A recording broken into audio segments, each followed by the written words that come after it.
नागपुरातील आदिवासी विकास विभागाच्या कार्यालयात आदिवासी विद्यार्थ्यांचं आंदोलन सुरू आहे। या आंदोलनाला पाठिंबा देण्यासाठी शेतकरी नेते वामनराव चटप जे आहेत ते या ठिकाणी पोहोचलेले आहेत। विदर्भातले वर्धा आणि भंडाऱ्याचे विद्यार्थी या ठिकाणी आंदोलन करत आहेत।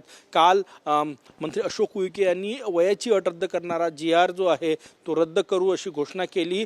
त्याचं लिखित काही येत नाही, त्याचं लिखित GR येत नाही तोपर्यंत आणि काही इतर मागण्या आहेत त्या मागण्या होतपर्यंत हे आंदोलन सुरू राहणार असं काल विद्यार्थ्यांनी सांगितलं होतं। वामनरावजी आपल्या सोबत आहे, सर काय सांगणार? आमचा या विद्यार्थ्यांच्या आंदोलनाला पाठिंबा आहे। यांची जेन्युइन डिमांड आहे की 5 ऑगस्टचा आणि 14 ऑगस्टचा GR रद्द करावा। चर्चा झाली पण त्यातून स्थगिती दिली। यांचं म्हणणं स्थगिती नाही, तो कायमचा रद्द करावा म्हणजे आमच्या डोक्यावरचं टेन्शन जाईल। मी सकाळी सकाळी आले इथे, पाठिंबा आहे का? आमचा पाठिंबा आहे सर, आणि ह्या डिपार्टमेंटची मागणी मीच करतो, फॉलोअप करतोय आज नाही 36 वर्षापासून। यंदाच्या झालेल्या बजेटमध्ये सुकटणकर समितीच्या शिफारशीप्रमाणे महाराष्ट्राची जी लोकसंख्या आहे आदिवासीची 9.04% देश पातळीवर 60% आहे।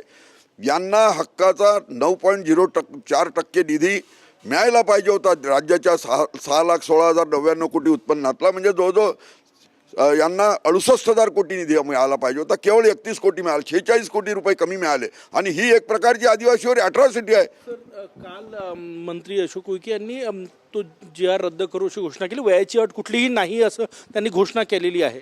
नाही, घोषणा केली, सौ बका एक लिखा, घोषणा कागदावर आहे पण आम्हाला रिटर्न पाहिजे ना। यस, रिटर्न असेल तर तो प्रूफ आहे, अन्यथा something is better than nothing असं आहे ना ते। अश्विनी, तुमचा 3रा दिवस आहे आज या ठिकाणी मुक्कामाचा, काय सांगशील? काल घोषणा केली मंत्र्यांनी, आता पुढची भूमिका काय आहे?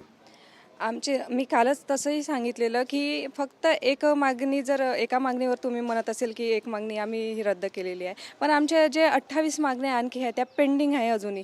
त्याचं काय, आम्हाला त्या पण मागण्या आम्हाला पूर्ण हव्यात, तेव्हापर्यंतच आम्ही म्हणजे इथे आहो। जोपर्यंत आमच्या मागण्या पूर्ण होत नाही तोपर्यंत आम्ही मागणी आहे। तर त्यामध्ये आपला आश्रमशाळेचा पण आम्ही विषय टाकलेला आहे की ज्या मुली त्या मृत्युमुखी पडलेल्या आहे त्यांना 1 कोटी तरी त्यांच्याकडून मिळण्यात यावे। आणि घोषणा केली होती की नोकरी त्यांना देऊ, 10 लाख रुपये प्रति देऊ। तुम्ही सरकारशी चर्चा कधी करणार? इथे आंदोलन म्हणजे तुम्ही विद्यार्थी आहात, तुमचं सगळ्यांचं शाळा कॉलेजेस आहे, ते नुकसान होत आहे, तुम्ही सरकारशी चर्चा करायला कधी जाणार? मंत्र्यांशी चर्चा कधी करणार आहे? शिष्टमंडळ कधी जाणार आहे? आम्हाला तरी असं वाटत आहे की आम्ही इथले कोणीच तिकडे जाणार नाही। त्यांनी इथे यावं, आमच्याशी सविस्तर बसून सर्वांसमोर चर्चा करावी। ते एकदा येऊन गेले, इथे चर्चा झाली, आंदोलनही मागे घेण्यात आलं होतं।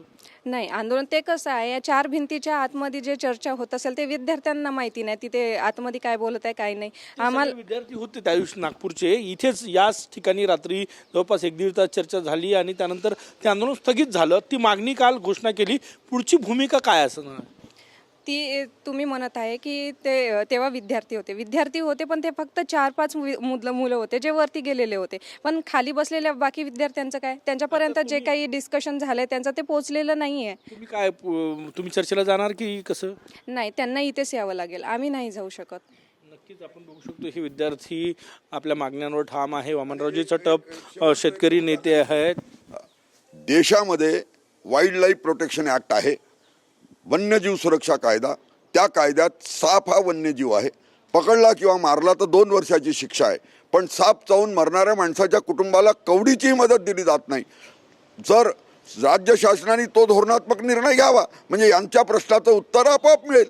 नक्कीच आपण बघू शकतो वामनरावजी चटप या ठिकाणी पोहोचले आणि या आंदोलनाला पाठिंबा दिलेला आहे। विद्यार्थी ठाम आहे की काल जी घोषणा केली मंत्री अशोक उईके यांनी त्याचं लिखित हवं या सगळ्यांना, त्यासोबतच इतर ज्या मागण्या आहे त्या सोडवाव्या। जवळपास 28 मागण्या आहे असं अश्विनी उईके जी विद्यार्थिनी या ठिकाणी आंदोलनात बसलेली आहे ती सगळ्यांच्या वतीनं सांगतायत आमच्याशी चर्चा करावी आणि त्यानंतर आम्ही आंदोलन मागे घेऊ असंही त्यांनी म्हटलेलं आहे। कॅमेरामॅन सचिन सॅमसह गजानन उमाटे, TV9 मराठी, नागपूर।